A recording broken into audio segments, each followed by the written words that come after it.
अस्सलाम वालेकुम स्टूडेंट्स, कैसे हैं आप लोग। उम्मीद करता हूँ सब खैरियत से होंगे। आज का हमारा लेक्चर जो है वो सीआरपीसी के एक इंतहाई अहम topic classification of criminal code के बारे में है। आज हम डिस्कस करेंगे क्लासिफिकेशन ऑफ क्रिमिनल कोड्स। आज हम फोकस करेंगे सिर्फ सेक्शन 6 ऑफ सीआरपीसी को। लास्ट मेरी जो वीडियो थी मैजिस्ट्रियल ट्रायल कोर्ट के बारे में, इस पे कुछ स्टूडेंट्स ने एक्चुअली क्वेश्चंस किए थे और फिर चूँकि हम मूट केसेस मैं पढ़ा रहा हूँ इसमें और सीआरपीसी में ये एक अहम टॉपिक है, इसलिए इसको डिस्कस करना बहुत ज़रूरी था। तो स्टूडेंट्स, आप जानते हैं कुछ कोर्ट्स एपीलेट कोर्ट्स होती हैं और कुछ जो हैं वो ट्रायल कोर्ट होती हैं। एपीलेट कोर्ट वो कोर्ट होती है जिसमें किसी भी लोअर कोर्ट के फैसला के अगेंस्ट आप हायर कोर्ट में अप्लाई करते हैं, वो हायर कोर्ट एपीलेट कोर्ट कहलाती है। और ट्रायल कोर्ट वो कोर्ट होती है जिसमें इनिशियल प्रोसीडिंग्स को प्रोसीड किया जाता है, वो जो है वो ट्रायल कोर्ट कहलाती है। आज हम फोकस करेंगे सिर्फ सेक्शन 6 ऑफ सीआरपीसी को। अच्छा, यहाँ पर मैं आपको एक बात बता देना चाहता हूँ कि कुछ कोर्ट्स सीआरपीसी के अलग भी ट्रायल करती हैं, क्रिमिनल ट्रायल चलाती हैं। वो कौन सी कोर्ट हैं? इसमें सबसे पहले तो हदूद कोर्ट्स हैं जो हदूद ऑर्डिनेंस के तहत काम करते हैं। इसके बाद जुवेनाइल जस्टिस सिस्टम है, जुवेनाइल जस्टिस सिस्टम 2020। इसमें जुवेनाइल कोर्ट्स जो हैं वो क्रिमिनल ट्रायल चलाती हैं, बट ये आउट ऑफ सीआरपीसी होता है। इसके बाद एंटी टेररिज्म एक्ट के तहत एंटी टेररिज्म कोड जो काम करती है वो भी सीआरपीसी के अलग एक क्रिमिनल ट्रायल चलाती है। इसके बाद फिर कुछ मिलिट्री कोर्ट्स होती हैं, वो भी क्रिमिनल ट्रायल चलाती हैं। इसके बाद अगर हम देखें तो एडमिनिस्ट्रेटिव कोर्ट्स हैं जो एडमिनिस्ट्रेटिव फंक्शंस जो हैं वो प्रोसीड करती हैं। इसमें एडमिनिस्ट्रेटिव कोर्ट्स में क्रिमिनल ट्रायल को भी प्रोसीड किया जाता है। यहाँ पर मैं आपको बताता हूँ कि एक्चुअली क्रिमिनल ट्रायल है क्या। क्रिमिनल ट्रायल में फर्स्ट जो इनिशियल प्रोसीडिंग्स होती हैं वहाँ से लेकर, आप सादा अल्फाज में यूँ समझ सकते हैं कि फर्स्ट दायरी से लेकर एक स्पेसिफिक प्रोसीडिंग पर कोर्ट प्रोसीड करते हुए उस मुकदमा को कन्विक्शन और एक्यूटल करती है, ऐसा जो ये प्रोसीडिंग है ये ट्रायल कहलाता है।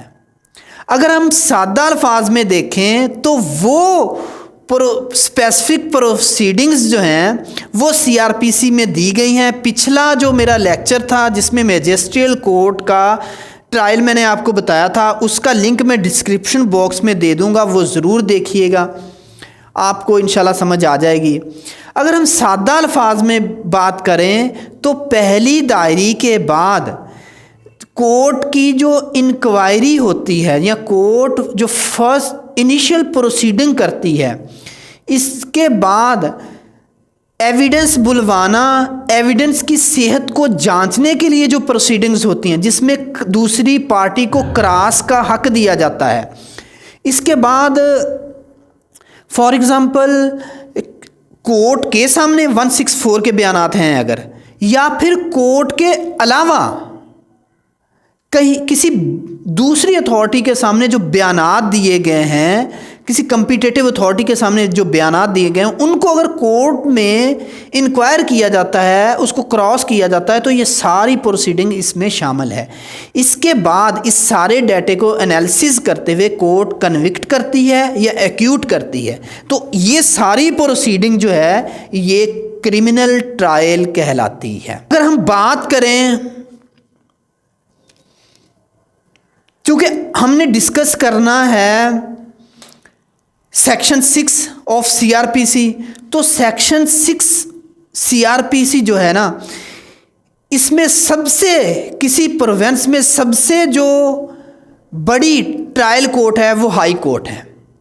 अब आपके जहन में एक सवाल ज़रूर आया होगा कि क्रिमिनल जो ट्रायल है इसमें जो हाई कोर्ट है इसमें क्रिमिनल ट्रायल तो नहीं चलाया जाता, चूंकि हाई कोर्ट एक कॉन्स्टिट्यूशनल कोर्ट है। या फिर आप ये सोच रहे होंगे कि हाई कोर्ट जो है वो एपीलेट कोर्ट है। हाँ, हाई कोर्ट जो है वो आपके सिविल मैटर्स में और क्रिमिनल्स मैटर में अपीलें सुनती है। इसके बाद फिर जो हाई कोर्ट है वो जो 5 फंडामेंटल रिट्स हैं अंडर आर्टिकल 199 के तहत वो रिट्स जारी करती हैं। ये हाई कोर्ट का काम है। लेकिन अगर सेक्शन 6 को पढ़ें तो शुरू में बड़े वाज़ेह तौर पर बताया गया है कि beside the high court, beside the high court मतलब ये कि हाई कोर्ट तो है ही है, इसके बाद कोर्ट ऑफ सेशन, इसके बाद court of magistrate, magisterial court फिर डिवाइड हैं into 3 classes, class 1 magistrate, class 2 magistrate और क्लास 3 मजिस्ट्रेट। अगर हम बात करें सेक्शन 6 की तो according to section 6 of CRPC किसी भी प्रोविंस में जो ट्रायल कोर्ट हैं वो हाई कोर्ट है, कोर्ट ऑफ सेशन है और मैजिस्ट्रियल कोर्ट्स हैं। इसको हम ब्रीफली अब हाई कोर्ट को डिस्कस करते हैं। जैसा कि मैंने आपको पहले बताया कि हाई कोर्ट जो है वो कॉन्स्टिट्यूशनल कोर्ट है, तो और वो आर्टिकल 199 के तहत 5 जो फंडामेंटल रिट्स हैं, writ of mandamus, writ of habeas corpus, writ of certiorari, writs of quo warranto, writ of prohibition, ये जारी करना इसका काम है। या फिर आपकी जो अपीलें हैं वो सिविल मैटर्स में हो सकती हैं, वो क्रिमिनल मैटर्स में हो सकती हैं, ये अपीलें सुनना इसका काम है। लेकिन जैसा कि मैंने आपको बताया कि अगर हम सेक्शन 6 ऑफ CRPC को देखें तो हाई कोर्ट तो ट्रायल कोर्ट है ही है, इसके अलावा सेशन कोर्ट और मैजिस्ट्रियल कोर्ट है। दरअसल हाई कोर्ट जो है वो ट्रायल चलाती है, ट्रायल कोर्ट है लेकिन वो ट्रायल चलाती नहीं है। हाई कोर्ट ट्रायल कोर्ट तो है लेकिन ट्रायल चलाती नहीं है।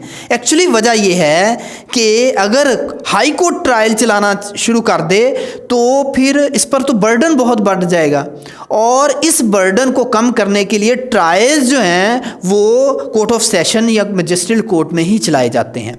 लेकिन कुछ ट्रायल्स हाई कोर्ट में भी चलाए जाते हैं। मिसाल के तौर पर ऐसा इशू जो पब्लिक एट लार्ज की तवज्जो हासिल कर ले, या फिर ऐसा इशू जो हाई डिग्निटी का हो, तो ऐसे ट्रायल्स हाई कोर्ट खुद चलाती है। मिसाल अगर आपको मैं दूं तो अभी रिसेंटली आपने देखा होगा ज़ैनब कत्ल केस जो है इसका ट्रायल हाई कोर्ट ने तो चलाया है। इसके बाद कोयटा का 8 अगस्त पिछले साल जो वाक़या हुआ था वो भी हाई कोर्ट में ट्रायल चला। इसके बाद जुल्फ़कार अली भुट्टो साहब का जो केस था वो उसका ट्रायल भी हाई कोर्ट ने ही चलाया था। इस तरह हम कह सकते हैं कि जो हाई कोर्ट है वो सूबे की सबसे बड़ी ट्रायल कोर्ट है। अब यहाँ पर एक सवाल पैदा होता है कि अगर हाई कोर्ट ट्रायल चलाएगी तो इसकी पावर्स क्या होंगी, क्या इस पर कोई रिस्ट्रिक्शन होगी? अकॉर्डिंग टू सेक्शन 6 यहाँ पर कोई रिस्ट्रिक्शन नहीं है। हाई कोर्ट के पास तमाम तर इख्तियारात हैं, वो कोई भी पनिशमेंट दे सकती है। According to section 53, according to section 53 of PPC ताज़ीरात पाकिस्तान में जो सज़ाएँ मेंशन की गई हैं वो तमाम सज़ाएँ सुना सकती है, जिसमें सेक्शन 53 ऑफ PPC में किसास है, दियत है, अर्श है, दमान है, ताज़ीर और फिर डेथ सेंटेंस, फिर इम्प्रिजनमेंट, लाइफ इम्प्रिजनमेंट, फ़ाइन और फोरफीचर ऑफ प्रॉपर्टी, ये 10 तरह की जो सज़ाएँ सेक्शन 53 ऑफ PPC में बयान की गई हैं, ये तमाम तर सज़ाएँ जो है वो हाई कोर्ट सुना सकती है, उसके पास ये इख्तियार होता है। ठीक है, तो अब हम बात करते हैं, अब हम चलते हैं कोर्ट ऑफ सेशन की तरफ। अब कोर्ट ऑफ सेशन जो है वो प्रोविंशियल गवर्नमेंट तमाम डिस्ट्रिक्ट्स में कोर्ट ऑफ सेशन जो है वो कॉन्स्टिट्यूट करती है। हर सेशन में सेशन कोर्ट्स बनाई जाती हैं, और इसके अलावा सेशन कोर्ट्स के साथ साथ एडिशनल सेशन जजेस जो हैं वो लगाए जाते हैं। ये एडिशनल सेशन जजेस जो हैं ये सेशन जज की मदद के लिए होते हैं। एक्चुअली प्रोविंशियल गवर्नमेंट जो है वो वक्तन फ़वक्तन और according to the circumstances of that district या क्रिमिनल केसेस का जो रेशो है या क्रिमिनल मुकदमात का जो रेशो है उसको मद्देनज़र रखते हुए जो है एडिशनल सेशन जज लगाती है। अब एक बात यहाँ पर मैं आपको बता दूँ कि एडिशनल सेशन जज जो है वो एडमिनिस्ट्रेटिवली सेशन जज से एक ग्रेड नीचे होता है, लेकिन वो जुडिशली सेशन जज और एडिशनल सेशन जज बराबर होते हैं, इनमें कोई फ़र्क नहीं होता।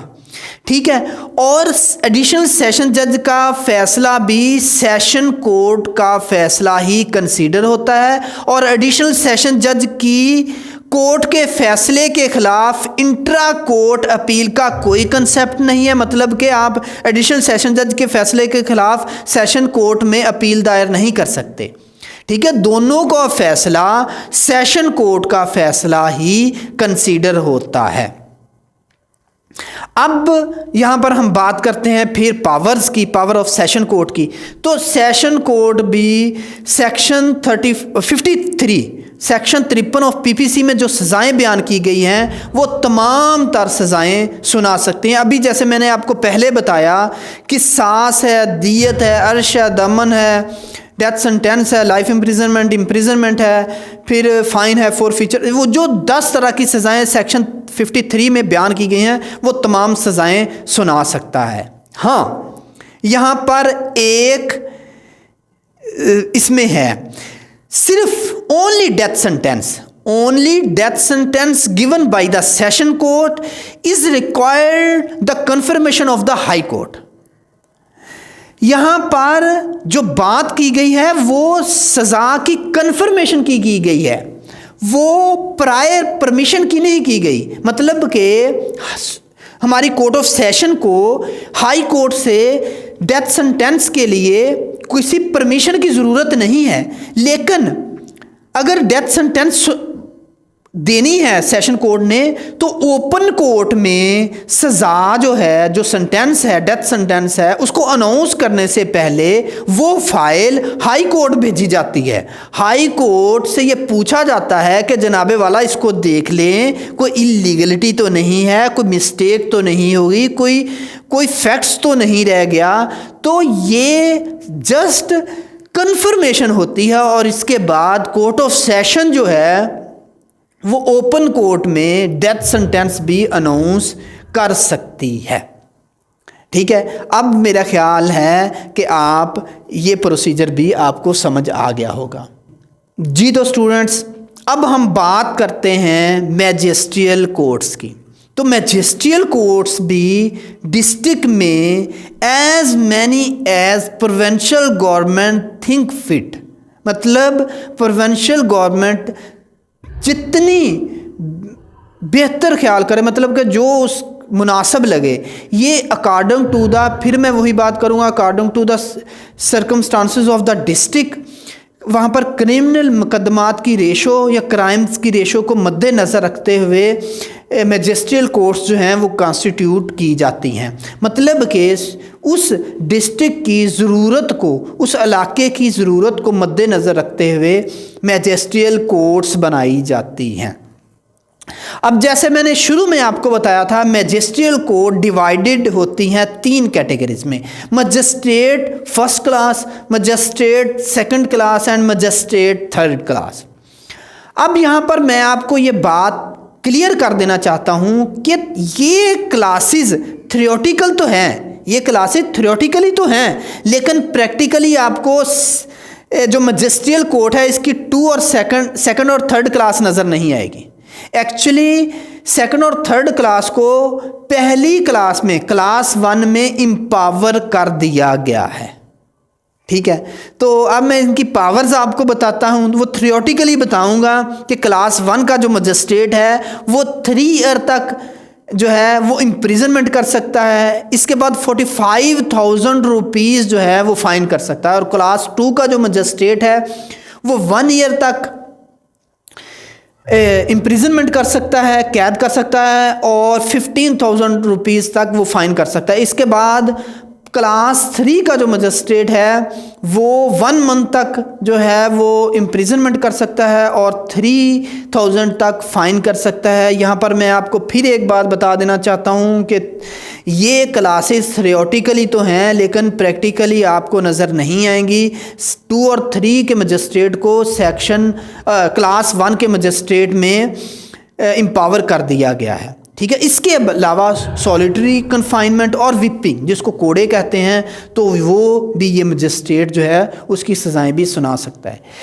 और इसके अलावा यहाँ पर मैं आपको एक और बात वाज़ेह तौर पर बता देना चाहता हूँ कि जो मुकदमात जिनकी सज़ा फांसी या उम्र कैद होगी या 14 साल या 14 साल से ज़ायद होगी, मसलन ऐसे मुकदमात जो डकैती और कत्ल के होंगे, तो इनका ट्रायल जो है वो सेशन कोर्ट ही करेगी। और बाकी जो मुकदमात हैं जिनकी सज़ा कम होगी, इनका ट्रायल मजिस्ट्रियल कोर्ट्स में चलाया जाएगा।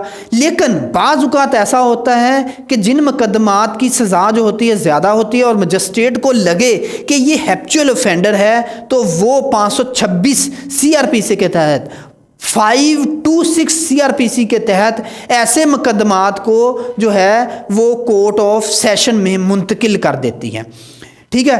तो यहाँ पर मैं आपको एक और बात भी क्लियर करना चाहता हूँ कि जो क्लास 1 का मजिस्ट्रेट है, टाइम टू टाइम मुकदमात की नौयत को देखते हुए, सर्कमस्टांसेस को देखते हुए, provincial government magistrate 1st class को सेक्शन 30 ऑफ CRPC के तहत एम्पावर कर देती है।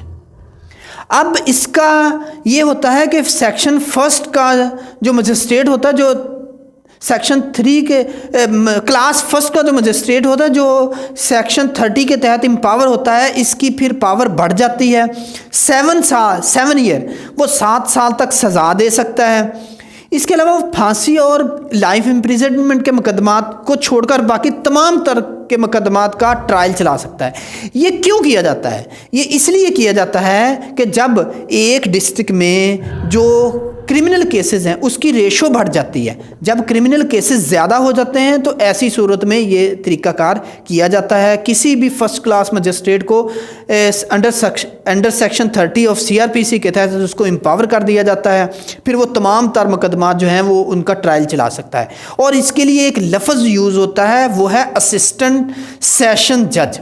अब ये असिस्टेंट सेशन जज ये जो है ये एडमिनिस्ट्रेटिवली भी और जुडिशली भी ये सेशन कोर्ट से नीचे ही होता है। मतलब कि ये सेशन कोर्ट का असिस्टेंट तो होता है लेकिन एडिशनल के तौर पर काम नहीं कर सकता होता।